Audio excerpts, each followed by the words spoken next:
तो दोस्तों, एक बार की बात है, गर्मियों के दिनों में सूरज आग की तरह तप रहा था। चारों ओर गर्म हवाएं चल रही थी, पेड़ों की पत्तियां झुलस चुकी थी और धरती पर दरारें पड़ गई थी। तालाब, झीलें, यहां तक कि छोटे छोटे कुंड भी सूख चुके थे। ऐसे में एक छोटा सा कौवा आसमान में उड़ता जा रहा था। उसका नाम था चतुर। चतुर बहुत देर से पानी की तलाश में था। उसका गला सूख गया था, पंख थक चुके थे, लेकिन पानी कहीं नहीं मिल रहा था। कई जगहों पर उसने उड़कर देखा, खेतों में, पेड़ों के पास, घरों के ऊपर, पर हर जगह निराशा ही मिली। थोड़ी देर बाद वह एक गांव में पहुंचा। गांव के किनारे एक पुराना सा मकान था।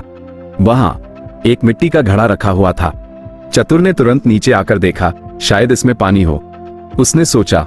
उसने चोंच अंदर डाली, पर पानी बहुत नीचे था। चोंच वहां तक पहुंच ही नहीं पा रही थी। चतुर को बहुत दुख हुआ। वो सोचने लगा, इतनी मेहनत के बाद पानी मिला, पर मैं इसे पी भी नहीं सकता।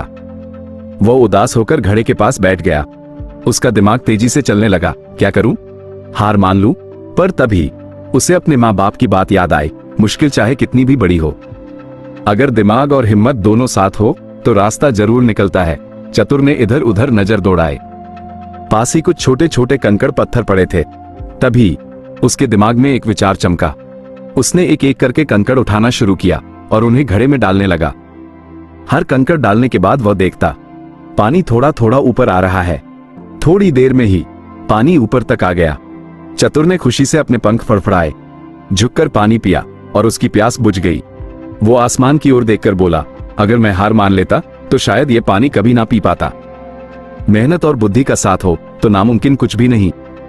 वो फिर उड़ गया, पर अब सिर्फ एक प्यासा कौवा नहीं, बल्कि एक प्रेरणा का प्रतीक बन गया। लेकिन कहानी यही खत्म नहीं होती। कई दिन बाद उसी गांव में कुछ बच्चे खेल रहे थे। उनमें से एक ने कहा, अरे देखो, यह वही घड़ा है जिसमें उस दिन चतुर ने पानी पिया था।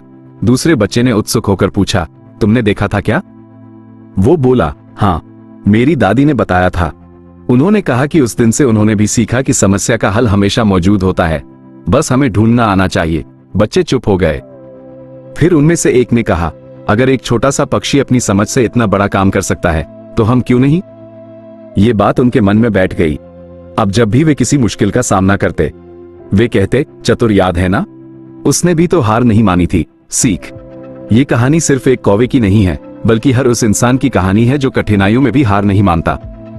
कभी कभी हालात हमारे बस में नहीं होते, लेकिन हमारा सोचने का तरीका, हमारी मेहनत, हमारी लगन, ये सब हमारे बस में होते हैं। चतुर ने हमें ये सिखाया कि मुश्किलें चाहे कितनी भी गहरी हो, अगर हम दिमाग से सोचें और कोशिश जारी रखें तो रास्ता खुद ब खुद बन जाता है। आज की तेजतर्रार जिंदगी में भी हम सब उस कौवे से बहुत कुछ सीख सकते हैं। कभी किसी सपने को अधूरा मत छोड़ो सिर्फ इसलिए कि रास्ता कठिन है। रास्ते मुश्किल नहीं, हमारी सोच छोटी होती है। अगर एक छोटा सा कौवा अपनी बुद्धि से अपनी प्यास बुझा सकता है, तो इंसान होकर हम क्यों नहीं अपनी मंजिल पा सकते? तो दोस्तों, जब भी जिंदगी में कोई मुश्किल आए, याद रखना उस प्यासे कौवे को, जिसने ये साबित कर दिया कि हिम्मत करने वालों की कभी हार नहीं होती। पानी की हर बूंद की तरह मेहनत की हर कोशिश भी काम आती है। बस हमें रुकना नहीं चाहिए, क्योंकि हार वही होती है जहां कोशिश रुक जाती है।